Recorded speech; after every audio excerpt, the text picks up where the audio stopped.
और जैसा हम देख रहे हैं कि पूरी दुनिया आज एक महामारी के गिरफ्त में है, जिससे पूरे दुनिया का आर्थिक, सामाजिक और शैक्षिक जो प्रगति है, विकास है, वो रुकी हुई है। ऐसे हमारा शिक्षा, हमारा विद्यालय, हमारे शिक्षक और हमारे विद्यार्थी भी अछूते नहीं हैं। तो ये सारी चीजें, गतिविधियां जो है रुकी हुई हैं। तो इस अवसर पर हमारे शिक्षकों ने काफी परिश्रम करके हमारे प्रशासन, शासन प्रशासन के मदद से ऑनलाइन पढ़ाई की जो व्यवस्था की है, और इसको और भी दो कदम आगे बढ़ाकर आप लोगों ने बच्चों को प्रतियोगिता परीक्षाओं के तैयारी के तर्ज पर जो हमारा एक बड़ा लोकप्रिय टीवी सीरियल था कौन बनेगा करोड़पति के तर्ज पर आप लोगों ने जो एक प्रतिस्पर्धा विद्यार्थियों के लिए रखा है, ये अत्यंत सराहनीय है। और इससे बच्चे बहुत कुछ सीख भी रहे हैं। इसकी सबसे बड़ी महत्ता इस बात से मैं उसको लिंक करना चाहूंगा कि आज इस आपदा को, वैश्विक आपदा को लगभग 1 साल से ऊपर हो गए हैं, और इस बीच जो बड़ी समस्या आई है, ये सामाजिक, आर्थिक, सांस्कृतिक समस्याएं, बीमारी, लोग हमारे हमारे परिचित, चिर परिचित वो हमको छोड़ के जा रहे हैं, ये तो है ही है। लोगों में एक अवसाद का भाव आ रहा है कि क्या करें क्या ना करें, और लोग जो है जिसको फ्रस्ट्रेशन कहते हैं या लोनलीनेस कहते हैं, अभी लॉकडाउन चल रहा है, सारे लोग अपने घरों में हैं, तो उनको कोई एक्सपोजर नहीं मिल रहा है। तो ये इस कार्यक्रम की बड़ी उपलब्धि है कि इस तरह के कार्यक्रमों के माध्यम से बच्चों को एक एक्सपोजर मिल रहा है, उनकी शैक्षिक आवश्यकताओं की पूर्ति हो रही है, और हमारे शिक्षक भी परिश्रम कर रहे हैं, और वो भी कहीं जिसको कहते हैं कि बोर नहीं हो रहे हैं, या उनके अंदर अवसाद नहीं आ रहा है। तो ये एक बड़ी उपलब्धि है इस कार्यक्रम की, और मैं इसके लिए आयोजकों को साधुवाद देता हूँ कि उनने एक अच्छा कार्यक्रम आयोजित किया है। और जैसा मैं देख पा रहा हूँ, समझ पा रहा हूँ कि ये 47वीं कड़ी है इसकी, इस प्रतियोगिता परीक्षाओं की। तो इस आज के 47वें कड़ी के अवसर पर उपस्थित सभी जो प्रतिभागी हैं और शिक्षक हैं, कुछ अभिभावक भी होंगे, मैं उन सब लोगों को बहुत बहुत शुभकामनाएं देता हूं और आज के इस कार्यक्रम में स्वागत करता हूं। बहुत बहुत बहुत बहुत धन्यवाद। धन्यवाद सर। सर मैं आपसे सर आप जैसा कि जिला शिक्षा अधिकारी हैं, तो जिला में जो भी प्रोग्राम होंगे वो आप लोगों के ऊपर एक बहुत बड़ी जिम्मेदारी होती है। तो मैं ये जानना चाहूंगी सर कि किस प्रकार से अभी कोरोना काल में आप उन दायित्वों का निर्वाह कर रहे हैं। क्या आपके भी जिले में कुछ इस प्रकार का कार्यक्रम चल रहा है जिससे बच्चों को भी इससे फायदा हो रहा है?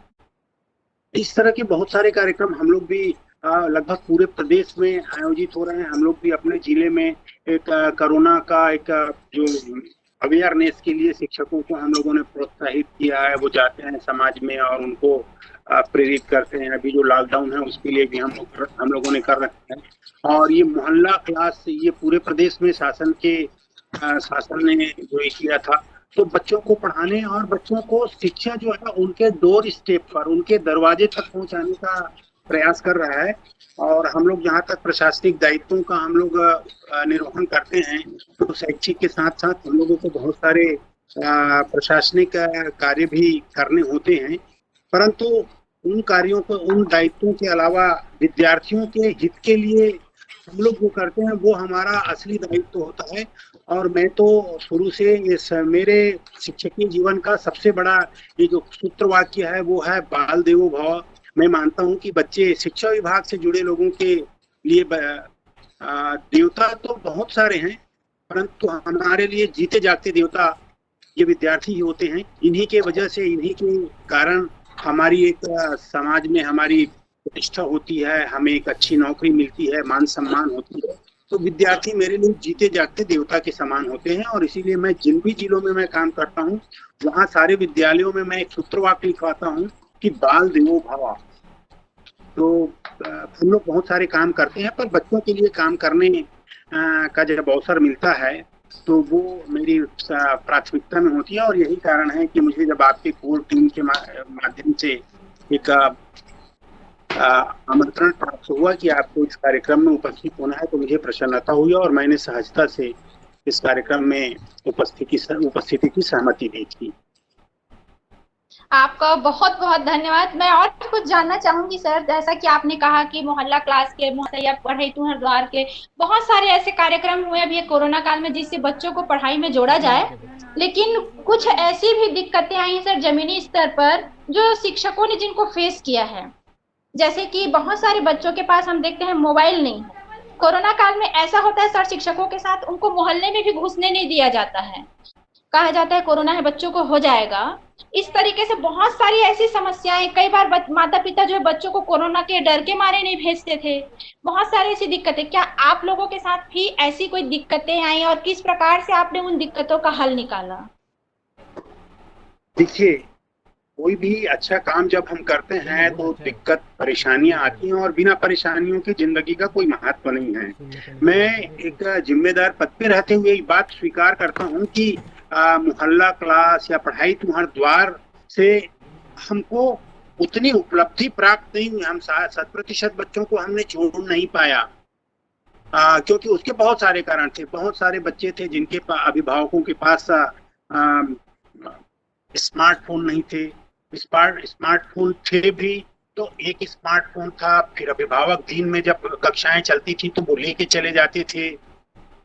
और बहुत सारे जगहों पे फोन भी थे, सब चीज थे, तो वहां पे नेटवर्क की परेशानी थी। तो ये सारी परेशानियां थी। उसके बाद भी हमारे शिक्षकों के प्रयास से अगर हम ये मानते हैं कि 10% या 15% बच्चों ने भी कुछ सीखा, तो ये हमारे लिए बड़ी उपलब्धि है। हमको किसी भी जो घटना परिघटना जो होती है उसके ब्राइट साइड को, जो उजाला पक्ष होता है उसको देखना चाहिए। और कमियां तो बहुत सारी होती है सारे इसमें। तो वो आपने जो बात कही कि बहुत सारे जगहों पर शिक्षकों को बाधित किया गया, उन्हें आने नहीं दिया गया, पर उसके बाद भी शिक्षक इन विपरीत परिस्थितियों में भी शिक्षकों ने जो परिश्रम किया, और अगर 20% 25% बच्चों को भी इस अवधि में, इस महामारी की अवधि में अगर ज्ञान से वो लोग संलग्न रखे और बच्चों को कुछ फायदा हुआ, तो ये बड़ी उपलब्धि है। और निश्चित तौर पर अभी इस दिशा में कि हम बच्चों को, खासकर भारत जैसे देश में, जब बहुत विशाल देश है जहाँ पे अभिभावकों की आर्थिक सामाजिक स्थिति बहुत विभिन्न है और अभिभावकों का शैक्षिक स्तर भी बहुत कमजोर है, इस दिशा में कि जब हम उनको ऑनलाइन शिक्षा दे पाए और उसको 100% उपलब्धि कर पाए, बहुत सारा काम किया जाना बाकी है। परंतु जो कुछ भी अभी हो रहा है सीमित संसाधनों के माध्यम से इस विकट परिस्थितियों में, वो शिक्षकों की एक बड़ी उपलब्धि है और एक प्रशंसनीय पहल है। जानना चाहूंगी कि आपको भी जो खाली समय मिलता है, आप उस खाली समय का उपयोग किस प्रकार से करते हैं? मैं बच्चों के लिए भी इसलिए पूछ रही हूँ क्योंकि हमारे बच्चों के लिए भी खाली समय का उपयोग जानना बहुत जरूरी है। चूंकि आप अधिकारी हैं और हम भी एक शिक्षक जगत से जुड़ी हुई, मैं भी एक शिक्षिका हूँ, और मैं समझती हूँ कि समय का सदुपयोग बच्चों को जानना बहुत जरूरी। तो आप किस प्रकार से करते हैं हमारे बच्चों के लिए, आप उसको जरूर मार्गदर्शित करें। देखिए, अभी जब खासकर मैं लॉकडाउन के पीरियड की बात करना चाहूंगा, और ये लॉकडाउन का पीरियड जो होता है बहुत कठिन समय होता है। हम लोग घूमने फिरने के आदि होते हैं, सामाजिक लोग होते हैं, सामाजिक कार्यक्रमों में जाना और ये सब बहुत सारे दायित्वों को पूरा करने के आदि होते हैं।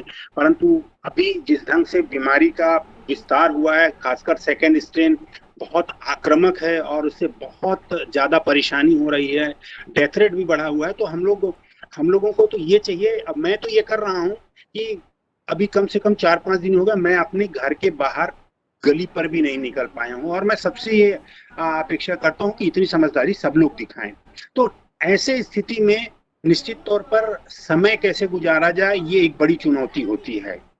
तो उसको बहुत अच्छे से हम डिजाइन कर सकते हैं। मैं तो अपने संदर्भ में बताना चाहूंगा कि मैं प्रतिदिन, मेरी दिनचर्या जो है 5 बजे से प्रारंभ होती है। मैं 5 बजे से उठ के लगभग 2 से ढाई घंटे तक प्राणायाम और योगा करता हूँ। ये लीडर बोर्ड मैं देख पा रहा हूँ, जिसमें जिन बच्चों ने आज के लीडर बोर्ड में अपना स्थान बनाया है, मैं उनको बहुत बहुत बधाई देता हूँ, उन विजेताओं को। और अभी बच्चे भी मुझे सुन पा रहे हैं क्या? Yes sir. बच्चे सुन रहे हैं? हाँ सर, हाँ सर। जी। चलिए, तो मैं बच्चों से बात करना चाह रहा हूँ। प्रिय विद्यार्थियों, अभी आप अपने कैरियर की शुरुआत कर रहे हैं, अपने जिंदगी की शुरुआत कर रहे हैं। आपको बहुत लंबी जिंदगी जीनी है और आपको भी बहुत सारी सफलताएं भी अर्जित करनी है। और आप ही इस समाज के, देश के कर्णधार भी हैं। तो आप कुछ चीजें ऐसी हैं जो आपके जीवन में काम आएंगी। मैं बेसिकली 3 चीजों के ऊपर आपको बताना चाहूंगा कि जीवन की 3 सीख, 3 इम्पोर्टेंट फैक्टर्स ऑफ लाइफ। तो मैं पहली बात जो बताना चाह रहा हूँ, एक छोटी सी कहानी है। कहानी ये है, एक राजा होते हैं और राजा को 2 बाज उपहार स्वरूप मिले होते हैं। तो राजा चाहता है कि उन बाजों को इस तरह से प्रशिक्षित किया जाए कि वो बहुत अच्छे से व्यवहार करें और राजकाज में और सेना के काम में भी मदद करें। तो उसके लिए राजा जो है एक बहुत अच्छे बाजों के प्रशिक्षक को उस काम के लिए एंगेज करते हैं और वो प्रशिक्षक उनको खूब मेहनत करता है। प्रशिक्षक तो राजा को फिर एक दिन बताता है वो प्रशिक्षक कि महाराज जी, हमारे पास 2 बाज हैं। एक तो बहुत आकाश की ऊंचाइयों में उड़ता है, बहुत तेजी से उड़ता है और बहुत अच्छे से कलाबाजियां भी खाता है, परंतु दूसरा जो बाज है वो बिल्कुल भी नहीं उड़ता है। राजा चिंतित हो जाता है, तो वो फिर अपने मंत्री को आदेश देता है कि किसी पशु पक्षी के किसी ऐसे विशेषज्ञ को बुलाया जाए जो उसको प्रशिक्षित कर सके। तो मंत्री बोलता है, ठीक है राजा जी, हमको कुछ समय दीजिए। फिर वो दूसरा दिन मंत्री जो है राजा को बताता है कि वो दूसरा जो बाज है वो भी बहुत तेजी से उड़ने लगा, पहले से भी बहुत तेजी से उड़ रहा है। तो राजा आश्चर्यचकित होता है कि बोले, ऐसा कौन प्रशिक्षक है जो एक दिन में उसको बहुत तेजी से उस बाज को उड़ाना और कलाबाजियां सिखा देता है। उस आदमी को बुलाया जाता है, तो एक सामान्य किसान होता है। तो बोलता, किसान से पूछते हैं राजा जी कि भाई आखिर आपने ऐसा क्या किया जिससे बाज उड़ना चालू कर दिया। तो किसान जवाब देता है कि महाराज जी, मैंने बाज जिस डगाली पे बैठता था, जिस शाखा पे बैठता था, वो शाखा काट दिया। अब उसके पास कोई विकल्प ही नहीं है कि वो सिवा उड़े। तो ये आपके जीवन में भी यही है कि आपको एक डगाली मिल जाती है, आपको एक सुविधा मिल जाती है, आप उसके आदी हो जाते हैं और आप उड़ना भूल जाते हैं। वरना आप भी उस दूसरे बाज की तरह पहले की तुलना में ज्यादा सक्षम व्यक्ति होते हैं। बहुत सारी छोटी छोटी चीजें होती हैं जिनको हम पकड़ लेते हैं और हम अपने जीवन में अपेक्षित जो सफलताएं होती हैं, अपना अपेक्षित प्रदर्शन नहीं कर पाते हैं। तो उन छोटी छोटी बातों को आप छोड़ना सीखें। जिस तरह से बाज ने डाली को जब छोड़ दिया तो बहुत अच्छा उड़ने वाला, कलाबाजी करने वाला और आकाश की ऊंचाइयों को छूने वाला, उसी तरह से आपके सामने भी आकाश है। आप भी आकाश की ऊंचाइयों में उड़ सकते हैं, अपने घर परिवार और अपने समाज का नाम रोशन कर सकते हैं। दूसरी बात तो मैं आपसे कहना चाहता हूँ, अगर मुझे कुछ रिस्पांस मिले तो अच्छा लगेगा। मुझे कुछ टीचर्स भी और कुछ स्टूडेंट्स भी अगर अपना माइक ऑन करके जी सर, जी सर, जी सर, रिस्पांस करें तो मैं और ज्यादा अच्छे से बिल्कुल। आप लोगों को कर पाऊंगा। नहीं सर, आप जो कहानी सुना रहे हैं सर, वास्तव में एक मोटिवेशनल है कि जब हमारे पास चीजें रहती हैं हम उस चीज की कदर नहीं करते हैं, जब वो चीजें हमारे पास नहीं होती हैं तब हम उन चीजों के बारे में सोचते हैं और फिर आगे बढ़ने की कोशिश करते हैं। बिल्कुल यही कहानी आपकी भी जो बता रहे हैं आप, वही शो इसमें हो रहा है सर। स्वागत तो है मैं सर, स्वागत। तो मैं ये चाह रहा था कि टीचर्स भी उसमें बोल सकते हैं। आपने जिंदगी में कुछ ऐसी गलतियां की है जो आपके शैक्षिक गलतियां की हैं? मैं कुछ जवाब चाह रहा हूँ, हाँ या ना। हाँ सर, हाँ सर, मेरे साथ ऐसी हुई है, मेरे साथ परिस्थितियां थी बस ऐसी सिर्फ कुछ। आप हाँ बताएं, हाँ बताएं, हाँ ना में बताएं। मैं अन्नपूर्णा बहुत सिंह, सारा सर बहुत मैं ही संचालन कर रही हूँ, मैं अन्नपूर्णा सिंह परिहार हो रही हूँ और मेरे साथ ऐसी परिस्थिति निर्मित हुई। मेरे साथ, मैं अभी यहाँ पर भले मंच में उस चीजों को शो नहीं करना चाहूंगी, लेकिन परिस्थितियों से ही लड़कर चलिए हम ठीक जो है। है एक मैं मंजिल एक को भी पा सकते मैं हैं। सिर्फ आप लोगों से हाँ या ना में जानना चाहता हूँ कुछ लोगों से। मैंने भी गलतियां की है। गणित का जब हम प्रश्न हल करते हैं, गुणा की जगह भाग कर देते हैं, एक चिन्ह की जगह दूसरे जगह दूसरा चिन्ह लगा देते हैं। जी जी बिल्कुल सर, इस प्रकार की तो मिस्टेक हमारे साथ हुई है। तो उसमें क्या होता है, सीधे से 5 नंबर हमारे कम हो जाते हैं। कई बार हम दोस्तों से लड़ाई हुई होगी, आप लोगों की अनबन हुई होगी।